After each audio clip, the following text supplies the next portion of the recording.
Nagabenta ki khubor baman kasni pet but subscribe ya u Antor News.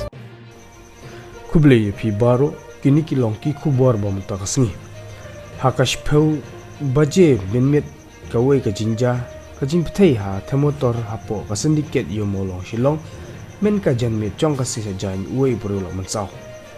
Nakitlong khubor la yo lum la pentip ba kate ka jingtip la subajur ba kade ke jingtip bom Henry Haduh mentak kam syam ladon kano ke jingtip na halor kate ke jinja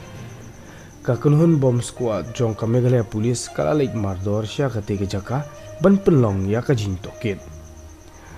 ya utai ubru bala mensala penkit syawut lan hospital Shillong ban yo ya ka jin sumar tat Haduh bala penmi ya kane ke kubar 4 la ban pentip la udai basyong basa hatem motor ni kumno nakaliang ki pulit Maria tip ya ka jingtip kila lek banjurep bat kiat lai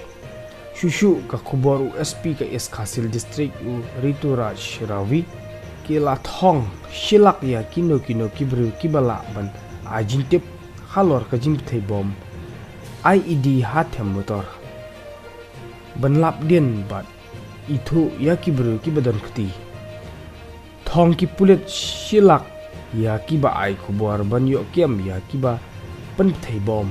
Superintendent of Police Ritu Raj Ravi ulaong baya kene ke jing pynbthei bom talakhen kum ka kam leno bat ka bahap haban pensaja kat kum ka Unlawful Active Prevention Act bat ka Explosive Substance Acts uni uhe pulit ha ka jin pha kruo sha kilak thai kubor ula pentip ba karu kom pynbthei ya ubom kalas isriam bat ka jin pynbthei bom ha ki stem balalik no ya ka ba lakam da kasang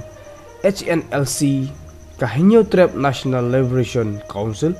Henry ulaong bai ha kani ka kenti ba menta 4 syam ladon kat kino kisang kiban kam ya kajin don keti hakani kajin pynbthei bom upentip baki pulit kila register da ka suo moto FIR halor kani kajin ja ha Sadar police station hapo ka UAP Act bat ke Explosive Substance Acts urani ulayathu ba kajin tokit menta kalaya syai ban yo kem ya kibru kibadon keti bat ulapan ya kajinya trelang jongki pajba akan ni kajing persyang kan long ke bajob walaupun tip ba ubru uba mensau nakan ni kajing pynbthei bom IED udai uba latip kertiang da u lak honsing